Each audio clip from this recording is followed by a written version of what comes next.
Do you live in the US and want fast, fresh and tasty meals without the hassle of shopping or all that hard work preparation?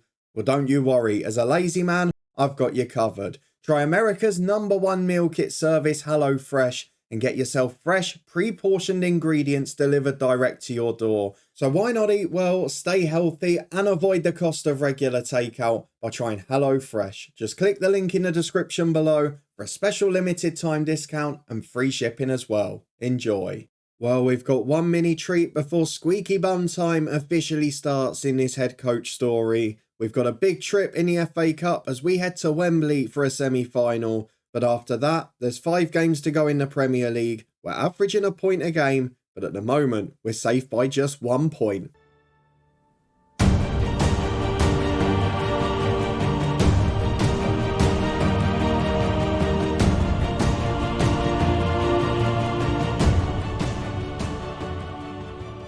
Yes, hello and welcome along to part 74 of this FM23 Head Coach story with me, Daniel. We are back today for 2 big games, and the fact that you can't see our team name behind my head is enough of a concern. We are 1 point clear of the relegation zone, but we've got a big semi-final at Wembley. It's a mix of excitement and disappointment, and we don't know which is going to be overriding. We have also got an injury to our star striker guy, Vaknin. That one picked up in the last game, which is brilliant news. So if you're looking forward to seeing if we can edge closer to survival as we play high-flying rivals Brighton, of course after trying to reach an FA Cup final against Newcastle, then please do put a thumbs up on it. Let me very quickly show you the schedule for what's been happening since you were last here, but I think you all know what the main attractions are in this one. You're probably going to be seeing quite a lot of this season now, because other teams have been picking up points galore, and we just haven't. So since you were last with me, only 2 matches played,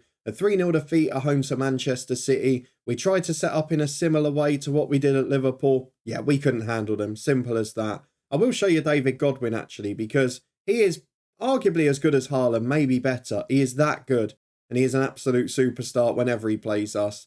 We then drew 1-1 at Bournemouth, Ivan Toney with a crucial late equaliser. If it weren't for that at the moment, we would only be outside the goal difference. We would only be outside the relegation zone, on goal difference. And at the moment, that is what's saving us. We've got the best of the bottom 6 when it comes to that, but we have not got goals in the team. And Leicester are picking up wins. Norwich are picking up results. It is only Brentford we're relying on. Leeds and Burnley, thankfully, already gone.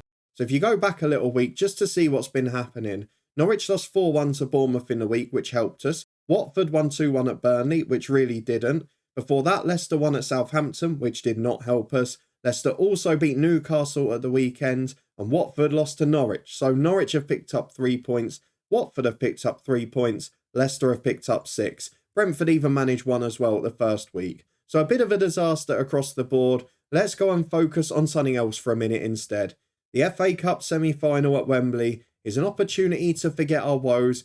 We've probably got to be a little careful because there's only 5 days between these games. And of course, if Leeds do pick up a victory today, they will slightly push themselves back into contention. And the last thing we need is another side that can realistically catch us. So let's just try and get through to the team selection. They've got real quality players. Raspadori's been scoring goals galore all season. So let's just go and pick our 11. It's a sold out Wembley. It's an FA Cup semi-final. At the moment, we've just got to try and produce a miracle. Here we go then with some unfit players in the team, which is largely enforced due to injury. Vaknin out, so Toney back in, got that late equaliser last game. Davis is back in as well. Pasalic has really struggled. Nicolau came in for a game, struggled, then forced his way onto the transfer list. It's been a shocker, really. We have been a bit better in this tactic. We've looked less like losing, but I guess we've looked less like winning as well, because we've only got 1 up front. Today, though, we've only got 1 quality striker, so let's see what they're able to do. It is Rajkovic in goal with Couto and Kelleher the fullbacks, Richards and Pulido in the middle, Castro back into holding midfield, Gibbs White and Davis the midfield 2, Ribeiro on the right, Mitran on the left, and Ivan Toney up front. It's an experienced 11, it's a pretty average 11, but is it going to be able to step up to the big occasion? There's no evidence to suggest it this year, but we're going to try and push them from the very start. Anything other than a defeat is great. Don't really want extra time? We'll take it if it gets us to the final. We've told the lads we're underdogs. We've tried to get them up for it. We know we're missing our star striker, and we have had no reaction at all. So let's just go and get into the first half. You can see our recent form is all right. Newcastle's is a little better than that. So let's head off to Wembley, see how we get on. Well, it doesn't look good, does it? Just 6 minutes in, and here come Newcastle down the left to Raspadori. He is so clinical this year, and we just can't defend. It's another early goal. We talked about it last episode. So many early goals conceded. And I know you keep badgering me in the comments about being more aggressive, imprinting this style of play. But every time we stray against the top half side from counter-attacking, from cautious, from time wasting, we get played off the park, and it's a real worry, though that's got to help us. Has to be a red card, referee. Do not bottle it at Wembley. You haven't. Fair play. Fabio Vieira is sacrificed for Renato Sanchez, and Newcastle are down to 10. Now the slightly more attacking game plan might work out, but I'll be honest with you, I still reckon their 10 are better than our 11. Though we have got a bit of territory and a free kick. Ribeiro heads over from Couto's cross. It is our best chance to get back into this game, and it is probably a concern without Vaknin. No idea what's happening with the tablet there, but at half-time, it's been a nothing game. They've scored their only shot on target, and we've missed the only one we've had. So let's go and get into the second half. Pump the fist. Go on, go and get revenge. I've at least got them motivated. The only striker that's fit is a little bit anxious. That doesn't bode well. We're into the second half. We need a moment of magic, and we need to be a bit more aggressive. So I think now we're probably going to have to go positive as we pick up our own injury. We're going to go positive now. Mitram will come off for Grombach. He will be an inverted winger off the left-hand side. I think we can potentially play them to switch all the time. So Grombach and Ribeiro cause a little bit of chaos there. See what you can do. Tom Davis in the middle maybe comes off. We bring on Pasalic, bit more creative, bit more of a spark. See if he gets a reaction. We're going to try and control this game with the football, but I'm not sure what we're going to create. We've got the best chance we could ask for against 10.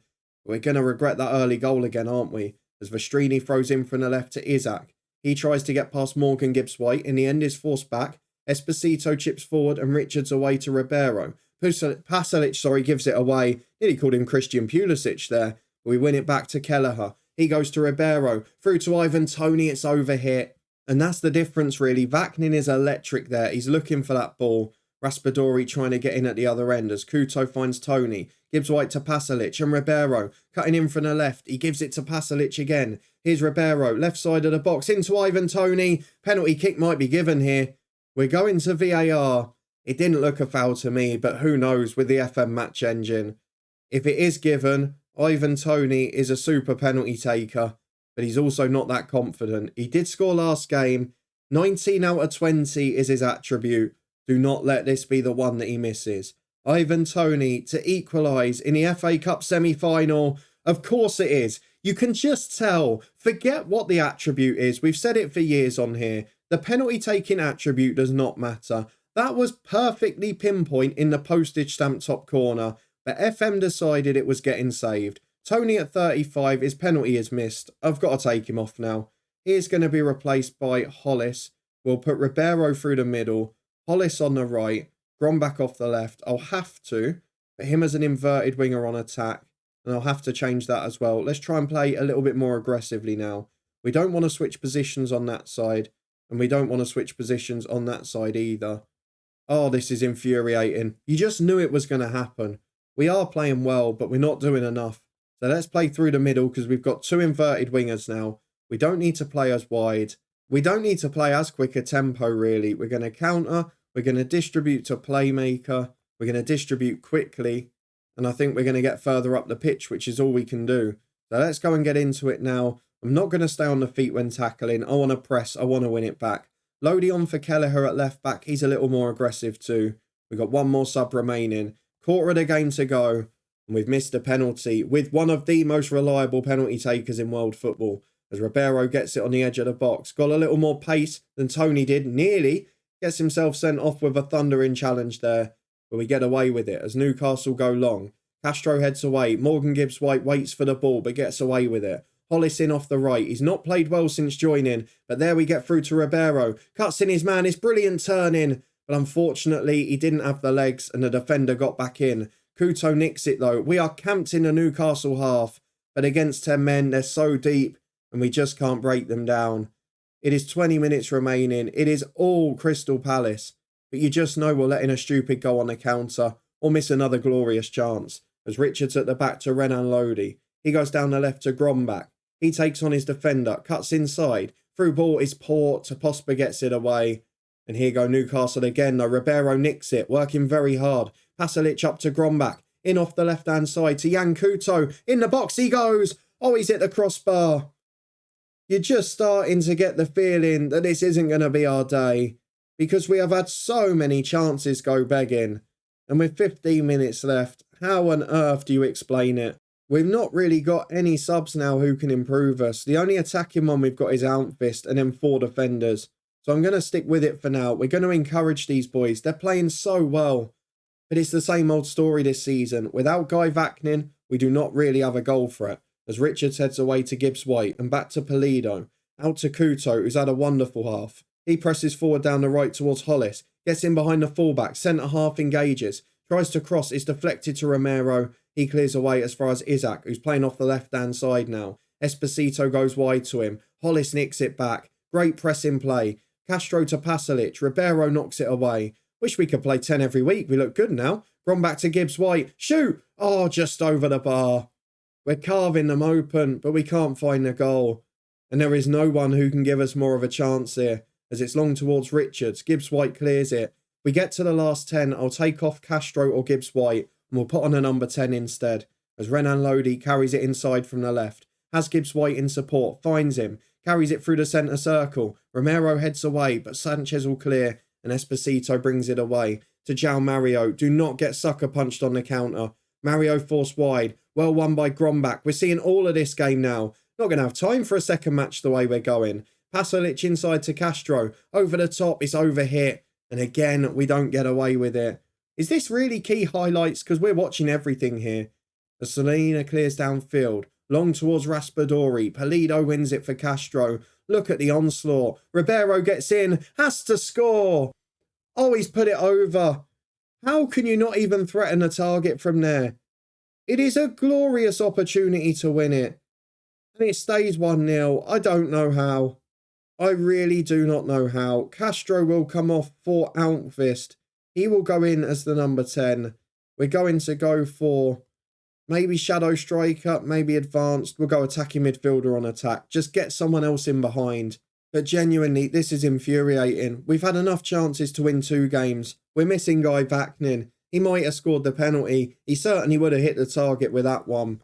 And with 5 minutes of stoppage time added on, we are somehow going to lose this FA Cup semi-final. Look at the stats. Newcastle 1 shot on target, 1 goal. They went down to 10. We absolutely battered them from that point on. But we missed glorious chances, including a penalty kick. And we lose 1-0. We played really well though. And if we take that into the next game, we've got a chance. All we need is our opponents to get a man sent off every game. Brighton, the rivals, clash in a minute. The side we managed in FM22, are they going to send us down? It could be one hell of a day this. Back in a moment for it. Well, as much as I love the FA Cup, there is no doubting that this is the biggest game of the episode. We face Brighton, our rivals, in a huge 6-pointer. Both we can stop them getting into Europe and push ourselves a lot closer to safety. There's fitness tests, but bar Guy Vaknin, which we expected, none of them are that bad. If we have a look at the table, we're playing first. If we get the win, we go above Norwich and we put huge pressure on the other side. Looking at the rest of the weekend, Newcastle are at home to Brentford, hopefully a home banker. Brighton are playing Wolves later in the weekend, so actually, it's a bit of a weird week, isn't it? They're playing twice in 3 days, and then the rest aren't in action to next week, where we of course play Leicester, and Norwich host Liverpool. Surely that can't go wrong. So let's go and have a look at the fixtures. Let's see if everyone's fit. This should be 90 minutes 5 days ago isn't much. We've been recommended to bring in some really poor players. I don't really get what the assistant is suggesting here, but that doesn't matter for now. I saw Brighton still have Caicedo. We've still got our strongest side out. Let's go and confirm it. We'll be back in a minute to run through the team.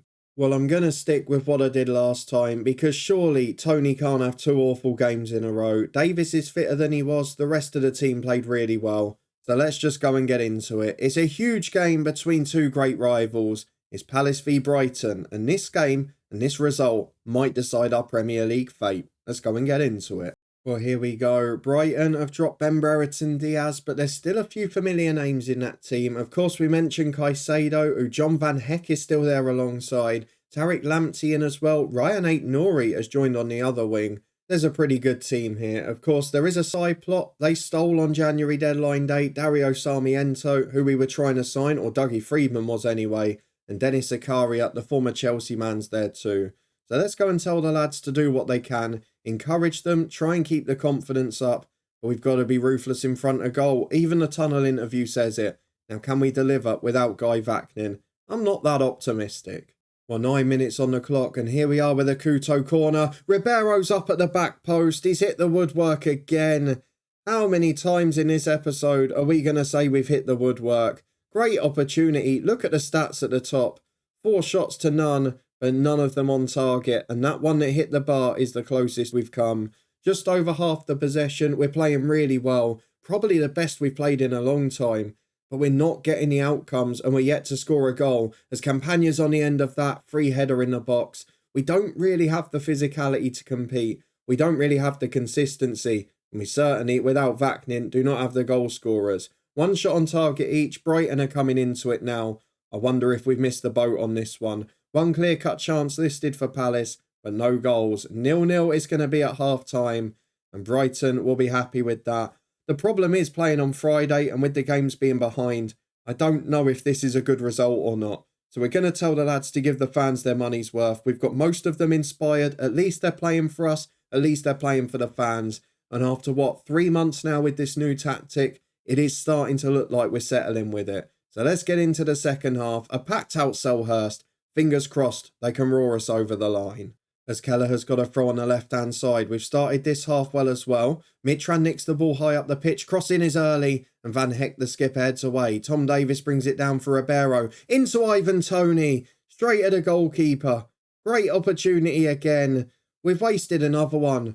The expected goals is now above 1. And the problem is the score sheet still says 0. And that isn't the first time in this episode. As the cross comes in, with no good defending set pieces. Out to Aït-Nouri on the volley. His shot's just wide. Do we stick or twist at the hour mark? We've got a big decision to make. There are 25 minutes to go. We'll see out this Brighton throw and highlight, and then we'll go back to it. Didn't realise Samare had signed there either. Noem Perez at the back, switches to Phillips. Keeper's come flying out there, Soriano, but no pressure on him and he can bring it out. Was hoping for a mistake, but just clears long. Polido gets it to Castro, and Gibbs White, about to come off, but finds a good ball for Mitran. He's knackered, he's brought down by Lamptey. It's not a penalty, it wasn't in the box, but it should be a card. And hopefully we can take advantage either way. Mitran goes down. I don't even know who to bring on for him. We're 25 to go. Free kick given. And Mitran, do we get to see it? Or is it just going to peter out? Lamptey rightly gets the yellow card there. It's another great chance gone. It's going to be taken though by Couto. There's loads in the box. Please let us score one. Yan Couto to deliver. It's 7 Palace players. Castro's one. Loses out in the air. The man on the edge of the box has decided not to be there this time. And Rodriguez brings it away. Tom Davis does well. Quarter of the game to go. Let's go and make some changes. Right, the subs are going to be as follows, I think. Ribeiro has got to go through the middle because Almqvist is the only other choice. On the right-hand side, we can then bring on Grombach, who is going to go out there as a winger. I'll do the same with Lodi on the left. It's not worth playing players cutting in today. We're going to stick with traditional wingers. It's where we're getting our success. And I'm going to stick, I think, with 1 attack, 1 support. That's fair enough. Who's the better finisher of the two? It should be Grombach as an attacking player. It's not, ironically, but we're going to leave it at that. Gibbs White will be replaced by the experienced Pasalic. Kelleher, I can't take off now either. So I'm going to leave it at 3 subs. There's a couple of tired legs we'll keep an eye on. We're just over 20 to go. We've had all the better chances in this game. And we're going to encourage the lads again. 1 big push, just nick me a goal. A gritty 1-0 will do. And whatever you do, don't concede. As Van Heck to Perez. It would be a crime if we lose this, but it would sum up our season perfectly. We are on the brink of both failure and success. As Samare gives the ball to Phillips. Over the top to Campagna. Poor defending. Drops for Caicedo. Thunders the woodwork from 30 yards. I think the keeper got a hand on it. It's brilliant goalkeeping if he did. 10 to go. Tired legs everywhere. I've got to bring on fresh legs up front, haven't I? Ribeiro is the man who's struggling. He's got to come off, but who do I bring on? Hollis can't finish to save his life, but he's quick. Almqvist can't really do either that well. I'm going to bring him on. Almqvist through the middle. Oh, he's not great. He's really not great. I'm going to leave Ribeiro. Tom Davis off. He's back to fitness. Buckley on for him. And then we're going to go defensively. Kelleher, maybe he's not had a great game. No, we'll leave it. 4 changes made now. 7 minutes to go. We've encouraged them. We're going to stoppage time. Now I'm going to Almqvist, I think. He is going to come on for how many added minutes? 3. Will you get a chance? I don't think so. It's another draw. It's another game of frustrated missed chances. And it's difficult. It's a good result when you look at the table. It's often the result when Palace play Brighton over the years. But unfortunately, it might not be enough. We go 2 clear of the relegation zone ahead of Brentford's game in hand. We are 1 point off Norwich. Oh, this is agony. This end to the season is going to be mad. A point a game is the average after 34. Let's go and have a look at the schedule for what's left and see what we're going to show on camera. Well, here we go then. 4 games left. Leicester next. There are a couple of places above us at home. Tottenham away, Wolves at home, Villa away. Tottenham are 3rd, Wolves are 9th, Villa are 8th. It's not a particularly good run-in, is it? I'm kind of feeling we're going to have to beat Leicester. And if you look at the league table, we've drawn more games than anyone else. If we turn 2 of those into wins, we'd be on 38 and 15th, and I'd be confident. As it is, this one is going to the wire. We will be back for the final 2 games. Wolves, Aston Villa, and a season review. Or will it be a sacking and a relegation? Let me know your predictions down in the comments. Will we survive? Question number 1. And will we keep our job if not? Question number 2. If you did enjoy this episode, please put a thumbs up on it. Definitely a lack of goal threat is the problem, but we're improving and we're starting to look a good side. We even created chances in both of those games. If you want to stay up to date and see if we survive in our first Premier League season as a manager, subscribe and turn that notification bell on. We had a big deadline day and an interesting episode in our Builder Nation yesterday. The new season of that is in the eye above if you've missed any of it. This one will be back in 2 days' time. That Builder Nation back tomorrow beforehand. And in addition to that, you can find the Twitch channel, the football podcast, and the blog story up in the eye above. There's also a link in the description below to HelloFresh USA. If you're in the US and you want to give it a try, it helps support the channel and gets you massive money off. But thank you very much for watching as always. Your support is greatly appreciated. It's 1 goal in 4 games. Survival is not guaranteed. And we'll be back in a couple of days' time to see if we can edge over the line.